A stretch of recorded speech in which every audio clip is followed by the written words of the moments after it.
Hola y sean bienvenidos a una nueva edición de Asymmetrics, el portal virtual de difusión de arte en el que buscamos acercarlos a la actualidad artística, explorando los distintos artistas, compartiendo sus trayectorias y charlando sobre fenómenos culturales de relevancia.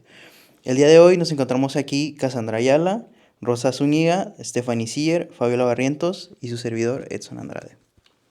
Hoy tenemos el honor de contar con la participación de la artista nuevoleonesa Saskia Juárez, quien nos ha dado la oportunidad de saber un poco más sobre su trayectoria, sus influencias y saber su visión dentro del campo artístico. Saskia Juárez, muchas gracias. Bueno, antes de comenzar, nos gustaría compartir un poco de su trayectoria para contextualizar a nuestros espectadores. Así que procedo a leer la semblanza. Saskia Juárez, nacida en Monterrey, Nuevo León, principia sus estudios de arte a edad temprana en el Taller de Artes Plásticas de la Universidad de Nuevo León. Vocación encontrada muy firme, pues nunca desde sus inicios dejó de pintar.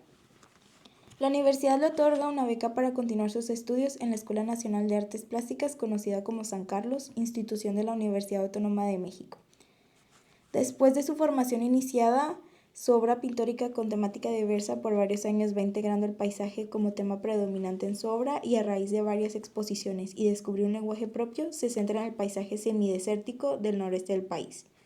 El pintar lo combina con su gusto por la enseñanza, trabajando en la Universidad Autónoma de Nuevo León por 32 años, aunando la enseñanza a otras actividades relacionadas con su conocimiento, entre ellas haciendo grabado, dibujo, ilustraciones de libros y revistas, escultura y escenografía.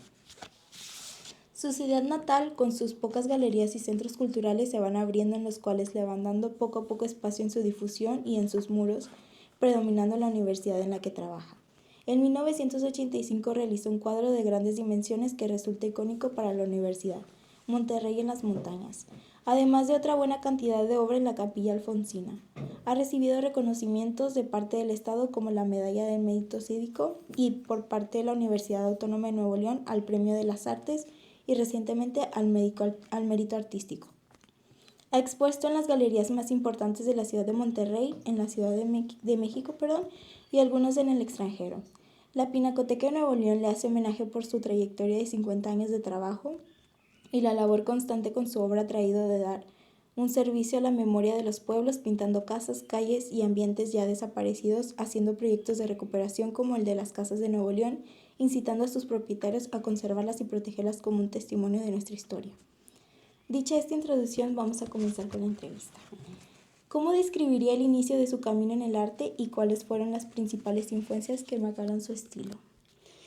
Bueno, yo me inicié un poco porque mis papás pintaban, los dos, y era muy enfermiza, entonces tenía asma y me di cuenta que pintar me calmaba.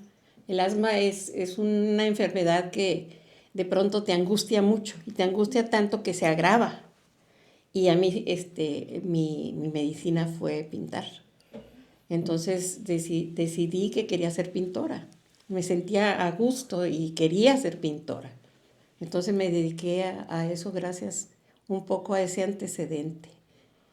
El inicio pues fue muy curioso porque Javier Sánchez, que es también pintor, compañero de correrías de los tiempos aquellos, se viajaba en el mismo camión de transporte donde iba yo de la secundaria 3 a mi casa. Entonces, él ya estaba en el taller y supe por el taller de artes plásticas de la Universidad de Nuevo León que había un lugar donde enseñaban a pintar. Entonces, cuando les dije a mis papás, quiero ser pintora, pues mi papá, no, pues, ¿qué otra profesión quieres? ¿Qué otra? No, quiero ser pintora. Y pues la terquedad no me ha abandonado nunca y me decidí a ser pintora y ahí estoy. Bueno, sus paisajes de Nuevo León se han convertido en una característica muy distintiva. ¿Qué le inspira a representar la geografía de la región en su arte? Mira, cuando yo estaba estudiando en México, yo estudié del 62 al 67 en la Academia San Carlos Y tenía un maestro, que ahora es mi cuñado, Héctor Cruz, que los fines de semana él se salía al campo a pintar y a los estudiantes algún día preguntó que si había quien lo quisiera acompañar. Y yo siempre me apuntaba a todo, la verdad. Hay muchas cosas que me pasaron, como ser ayudante de Juan O'Gorman en un mural en Santiago de Chile, porque yo me apuntaba y me apunté con él a salir a pintar paisaje. O sea, realmente es de las primeras personas que me incitan a pintar paisaje, nada más. De que el punto de vista del paisaje del centro del país es muy diferente en colorido, en espacio, en muchas cosas relacionadas con el ambiente, al de la parte norte, y con un paisaje semidesértico con otro colorido, y con las montañas muy cerca, las montañas tan cerca que nunca ves el horizonte. Nada más podemos ver el horizonte si nos vamos hacia el norte, en la que ya no hay cerros después de Picachos. Ahí ya puedes ver el horizonte, pero de aquí de Monterrey nunca lo vas a poder ver. O sea, las montañas son las barreras. Y al toparme a mi regreso de México con ese reto, ¿cómo pintar las montañas si las tengo aquí? ¿Cómo lo hago? No es el mismo reto de haber ido a pintar el Valle del Mezquital, donde el cerro estaba atrás, y luego otros planos, así como los que pintaba María Velasco, que eran infinitos, ¿ves? Hasta atrás. No, aquí. Entonces, me propuse retarme a mí misma para ver cómo podía yo interpretar esa barrera. Al principio yo no pinté el Cerro de la Silla, ninguno, me pintaba las Mitras y pintaba otros cerros, porque a mí no me gustaba que todo el mundo pintara un lugar común. O sea, el Cerro de la Silla, todo el mundo pintaba el Cerro de la Silla y yo me negué a pintar el Cerro de la Silla, totalmente. Yo lo empecé a pintar después como de 20 años, o sea, de pintar paisaje. Mi primer cuadro del Cerro de la Silla fue desde aquí del balcón que tengo allí, que no existió hasta hace más de, que se veía el Cerro de la Silla desde aquí. Empecé a pintar el primero, porque desde aquí se veía, no había nada alrededor de esta casa. Entonces se veía muy padre el Cerro de la Silla. Entonces lo pinté por primera vez ya viviendo en esta casa. Y ya después de que construí esa parte de enfrente. Entonces, el hecho de escoger las montañas como temática fue más que nada por reto. Me propuse un objetivo con eso, pero fui descubriendo que no eran las únicas montañas maravillosas, y están bien cerquita todas. Están tan cerca de aquí de nosotros que empecé a descubrir, o sea, me abrió todo un mundo cuando empecé a pintar montañas. Había pequeños detalles aquí, acá. Iba a las grutas de García, y qué maravilloso. Iba acá acá para Santa Catarina y era la maravilla. Me iba rumbo acá para la Estanzuela y era otra maravilla. O sea, no te la acabas nunca. Vivimos en un entorno maravilloso con una configuración tan especial, que si tú te das cuenta que estás viviendo en una ciudad fea, porque Monterrey es una ciudad fea, arquitectónicamente, planeada muy torpemente. Muy organizado. Sí, una pésima urbanización también, pero que la embellece, las montañas. Entonces yo me centré en las montañas pero no crean que desde un principio. O sea, yo regresé haciendo diferentes temáticas, y en 1970 hice una exposición con don Alfredo Gracia en la librería Cosmos. Él abrió la galería, estaba ardiendo, no tenía clima, era bajo los techos y todo, pero ahí presenté mi primera exposición, de las primeras exposiciones individuales que hice. Y llegó un personaje que le decían, se llamaba Federico Uribe.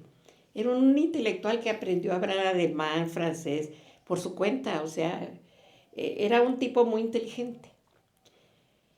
Ya vine a ver a doña Saskia Paisajes, ni creas que tenía muchos paisajes en la exposición, y él me apodó doña Saskia Paisajes. Y es curioso porque parecía hasta una predicción del doctor Uribe. No, pues desde esa exposición empecé a incursionar más en el paisaje y empezaron a verme como pintura de paisaje del norte, del noreste de México, porque pintaba Coahuila, pintaba a veces hasta Tamaulipas, por acá, por este rumbo, pero fue un poco reto, y la otra cosa que me motivó fue que yo me casé, y me casé con un vendedor de medicina veterinaria. Él vendía, Andrés Huerta, era poeta, y aparte vendía medicina veterinaria para hacernos vivir. Yo ya para entonces trabajaba en el taller de artes plásticas, entonces salíamos al campo, él a vender, y a mí me dejaba en los pueblitos pintando las casas, las calles. Entonces, no nada más fue la montaña, sino una forma de vida de la gente de acá que es bien diferente a la gente del centro, del altiplano mexicano, de la parte sur de México. No tiene nada que ver. El estilo de vida, culturalmente hablando, son bien diferentes. Acuérdense que tenemos toda esa zona al norte que es origen judío sefardí. Entonces, la vida era austera, era diferente, el lenguaje, la forma de comunicación, la forma de unión de los pueblos era muy, muy importante, ¿verdad? Entonces, empecé con las montañas y seguí con los pueblos.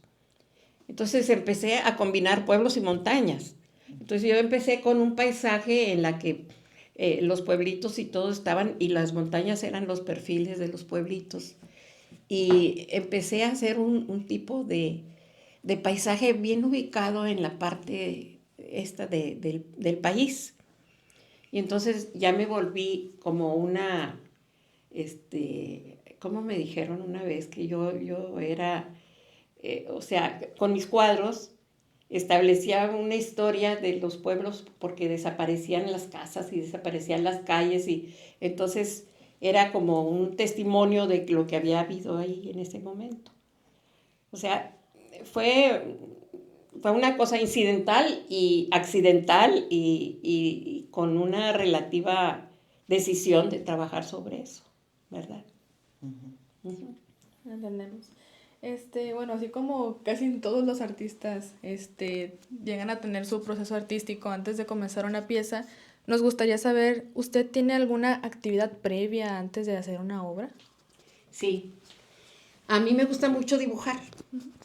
Yo casi todos mis cuadros los hago de pequeños dibujos, claroscurados y con tinta china, y los proyecto sobre una tela con un proyector de opacos antiguo. Yo creo que el proyector que tengo yo tiene como más de 80 años. Era de mis papás, y todavía funciona con un focote grande, fuerte, y todavía lo uso. Es un placer, porque yo veo primero mis cuadros en blanco y negro. Tengo esa tendencia a traducir el color primero hecho en blanco y negro con tonalidades, y luego lo que pretendo de cada cuadro. Uh-huh. Al rato los voy a invitar a que vean mi estudio. Y ahí tengo varios cuadros, y se van a dar cuenta de que los claroscuros no todos son iguales. O sea, no hago así, hago algunas cosas más violentas, hago unos más suaves. O sea, mi estilo es preconcebido. O sea, yo pienso lo que espero de ese cuadro antes de hacerlo. Okay. Uh-huh. ¿Y usted cómo equilibra la creatividad con los aspectos predeterminados del mercado a lo que espera el público? La verdad, yo no pienso en eso. O sea, mi trabajo para mí es autocomplacencia. O sea, para mí es un deleite pintar. O sea, yo lo necesito todos los días. Para mí es maravilloso pintar, y no estoy pensando que si le va a gustar o no le va a gustar a nadie. O sea, nunca lo vi como un mercado, lo vi como algo que me es importante para vivir, como respirar. Ok, además de presentar sus obras dentro de Nuevo León, también las ha presentado en diversas zonas de la región, incluso también en otros países. Nos gustaría saber si nos puede comentar cómo funciona ese proceso al hacerlo de una manera internacional. Mira, este, mm, la mayor parte es por invitaciones, ¿verdad? Hay algunas colectivas, hay algunas individuales, porque, por ejemplo, en San Antonio, Texas, estaba un intercambio de Monterrey, México, como en una ciudad hermana. Entonces me invitaron a que hiciera una exposición individual y era en un hotel, pero estaba tan bonita la exposición y estaba tan agradable que yo hacía muchos años que había dado clases a niños y había un grupito de niños judíos. Entonces, los chicos estos ya se habían ido a Israel a vivir, los padres y todo, y en ese momento que van llegando la pareja de los padres de aquellos niños a decirme, vimos que exponías aquí, venimos a saludarte. O sea, me consideraron como la artista que le dio clases a sus hijos.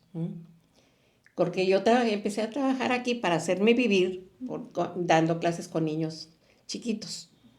Y a mí siempre me gustó enseñar, la verdad, siempre me divirtió mucho enseñar. No sé si ustedes conozcan a Román Garza, ese escultor. Me suena un Bueno, poco su él nombre. fue alumno niño mío. Ajá, sí.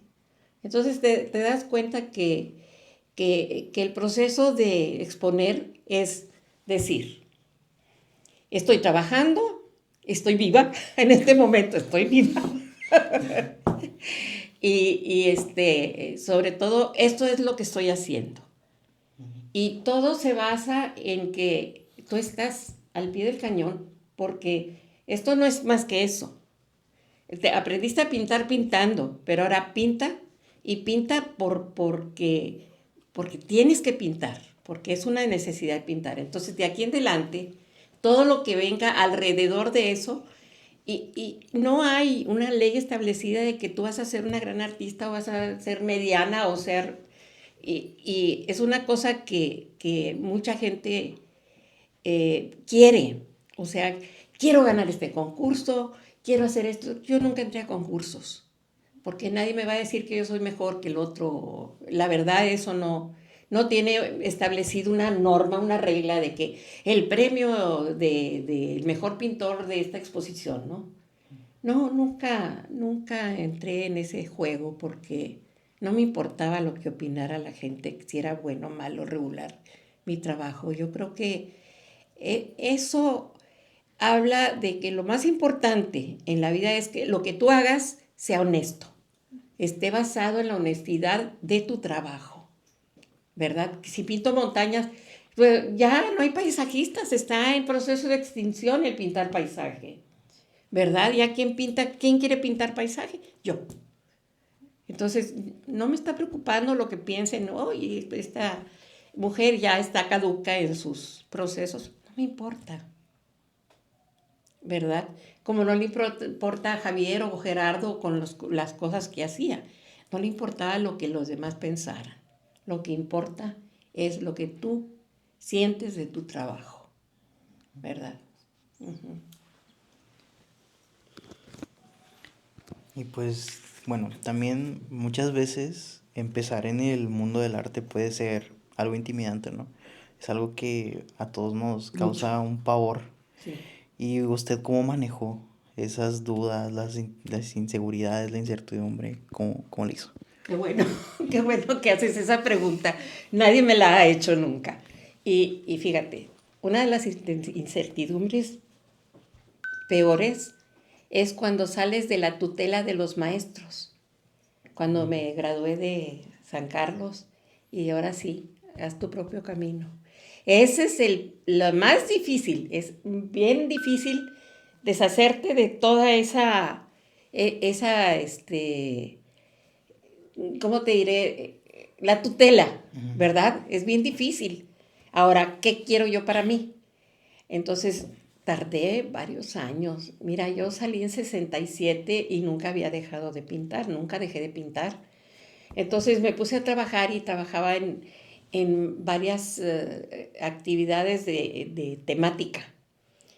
Por ejemplo, en una ocasión, en una escuela de verano del municipio, hicieron en el antiguo Palacio Municipal, en Los Arcos, hicieron una exposición y vino una pareja de norteamericanos y me compró un cuadro de un hombre cargando un costal y seguido por un perro. O sea, todavía me encanta pintar perros y gente con perros y gatos. Entonces, ese cuadro es de los primeros que vendí ya como profesional. ¿Y el otro cuál era? Un desnudo. Un desnudito así chiquito, larguito, que también lo vendí. Entonces, dices tú, bueno, ya estoy empezando a vivir de lo que pinto. Pero ahí todavía no llegaba el proceso de pintar el paisaje, ¿eh? Y cuando empecé a pintar paisaje, como que hubo mucha gente que se identificó con las cosas que a mí me estaban llamando mucho la atención. Y empezó un proceso muy interesante en que sí vendía los cuadros de paisaje, sí los vendía. Hay mucha gente que tiene cuadros de paisajes míos muy antiguos. Hace poco me trajeron uno del 70. O sea, te vas dando cuenta que pasa el tiempo y tú ya estableciste en un momento dado algo de tu estilo. Y cuando veo ese de los 70, ¡ay, qué padre pintaba en ese tiempo! Pero muy gris. Y ahorita pinto con mucho colorido. Entonces, algunos eran muy, muy limpios, así muy claros, y otros eran así tormentosos.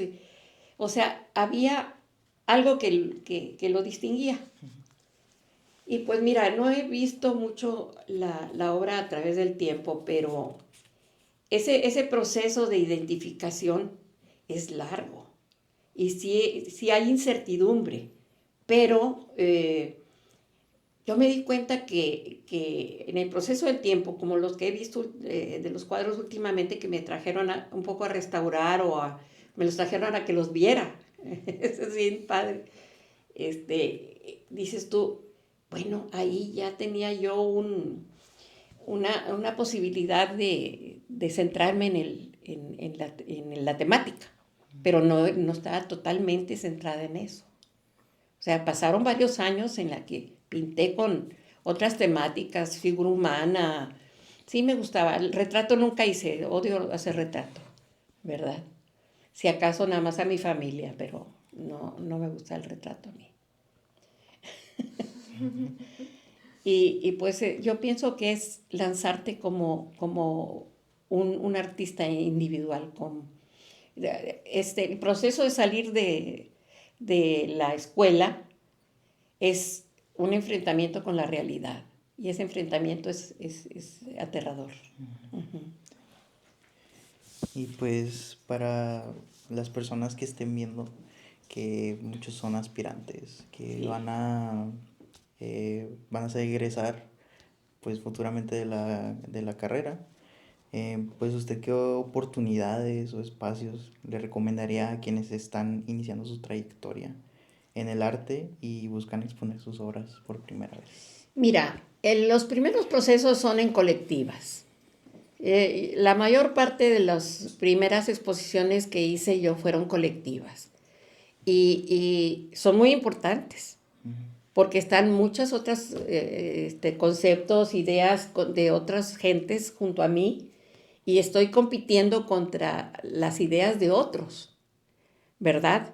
Y yo pienso que el inicio debe ser básicamente eso. También trabajar con la posibilidad de un individual. Eso es bien, bien importante. Pero no le teman a las colectivas, ¿verdad? Porque ahorita hay muy pocos espacios de difusión. O sea, no, si ahorita hay pocos espacios, en mi tiempo no había nada. Entonces no las arreglábamos. Pero con los años, se han abierto muchas galerías alternativas, y pues están las oficiales que a veces las cierran, a veces las abren, o sea, no temerles. Cuando yo estaba dando clase aquí, el grupo de Marcela Quiroga, y, el de Gina y de Ruth Smith, todos ellos era un grupo muy grande y muy trabajador. Entonces hicimos una exposición en la Casa de la Cultura, la que está acá por Colón. Y fue muy interesante porque anterior a ellas habían expuesto la primera generación de la UDEM, que abrió sus puertas con una carrera de artes. No sé si ustedes sabían eso, que la UDEM tiene carrera de artes, para que vean. Bueno, y tenían a muchos maestros que eran muy modernos y muy, y aquí estábamos más tradicionales en la enseñanza. Pero de todas maneras, el grupo empezaba con sus prácticas de hacer arte conceptual, de hacer instalaciones, sobre todo, de pintar, de hacer, digamos, objetos artísticos, como arte objeto, pues. Entonces, cuando vieron la exposición anterior de la UDEM, dijeron, no, maestra, nosotros no sé cómo vayamos a quedar con esta exposición. Hicimos una exposición bien grande en toda la Casa de la Cultura y no dejó nada que desear a los estudiantes de la UDEM con todos sus planteamientos. Entonces, el miedo se quita, el reto se cumple. O sea, ustedes no tengan miedo de reunirse con otros amigos, con otros que tengan las mismas aspiraciones, ir a la Casa de la Cultura. Queremos exponer, denos un espacio. El espacio está para el año que entra porque ya programan todo por año, ¿no? Y trabajar para eso. O sea, esa es la única manera de salir adelante. O sea, que el empuje salga de ustedes, no de los demás. No estén esperando que los inviten a exponer, para nada. Sí, es justo lo que nos comenta la profesora, Sí, que nos dice, no, pues es que ustedes tienen que atreverse. claro. Porque si nada más se quedan sentados sin hacer nada, pues no. Pues no, nunca van a lograr nada. La verdad es que es un proceso en el que tú eres la parte importante de cómo lo vas a hacer. Claro. ¿Ustedes creen que yo sigo exponiendo porque sí? No. Yo me presento ante el director de Plaza Fátima, que era Virginie Castel, la francesa. Y le digo, oye, aquí nunca he expuesto, me gustaría mucho exponer aquí contigo. Pero para entonces tenía la exposición la exposición que hice en conjunto con Rolando. Uh-huh. Entonces, esa exposición fue el año anterior y me dijo, tienes un año para preparar una exposición. Y fue de las últimas, la última exposición que hice el año pasado, fue ahí en Fátima, con una exposición totalmente distinta a todas las que he hecho porque hice un experimento. O sea, eso es otra cosa, que experimenten, que usen herramientas que normalmente no usaban. Fíjate que hice un experimento que salió bien. Puse tela de loneta restirada en crudo porque yo me he visto mucho de manta porque es muy fresca en el verano. Entonces un día me cayó una gota de tinta china y nunca la pude quitar. Se fijó al tejido, pero de una fuerza impresionante. Entonces dije, bueno, ¿qué pasaría si yo pintara tinta china sobre una tela? Van de hacer unas telas enormes. Ahorita se las enseño, ahorita que subamos. Y empecé a trabajar en tinta china como aguada, no sé si, que es como acuarela, Sí. pero es blanco y negro. Y el experimento salió muy bien. Y presenté unas telotas enormes de dibujo en tinta china, pues en blanco y negro. Entonces se da uno cuenta que también los accidentes existen y son viables de hacer algo con ellos, ¿no? Sí. Entonces, este es parte de una investigación que salió bien, y salió bastante bien. Sí. Bueno, pues muchas gracias por aceptar nuestra invitación, No, al contrario. por dejarnos entrar el día de hoy. Este, bueno, muchas gracias, Saskia. ¿Algún último comentario que usted quiera dar? Mira, para nadie es fácil el área de artes visuales. Ustedes saben que pues hay más campo en algunos que son de técnicas más modernas, como es la camarografía, la fotografía, que ahora es más que nada digital. Pero el campo nunca va a dejar de ser el área creativa. Y el área creativa que produce el ser humano, no la máquina. O sea, hay que darle prioridad a nosotros como seres humanos que a los instrumentos que usamos. Los instrumentos son una mera posibilidad de desarrollo. No lo obliguemos a que haga el trabajo por nosotros. Nosotros tenemos que hacerlo. A fin de cuentas, pues son instrumentos. Son instrumentos. Me compré un dron. Ya no puedo trepar cerros, me compré un dron. Ahorita nos los enseñan. Les enseño el cuadro hecho por el dron. No por el dron, lo hice yo, pero con fotografía de dron. Sí. Yo me apoyo ahora mucho por la fotografía. Antes salía al paisaje directamente a pintarlo, muchos años. Pero ahora ya no es posible. Para empezar, no tengo la movilidad que tenía. Voy a cumplir 82 años este año, ¿ya? Entonces ya el cuerpo ya no resiste lo que resistía antes. Entonces también la inseguridad me obligó a usar la fotografía, ¿verdad? Sí. Pero los cuadros que hago son por fotos que yo saco. Y pues sí, pues ha sido un honor tenerla en esta misión de Asymmetrics y estamos muy agradecidos por aceptar nuestra invitación. Muchísimas gracias por responder las preguntas del día de hoy, Saskia. Con mucho gusto, muchachos. Muchas gracias. Gracias.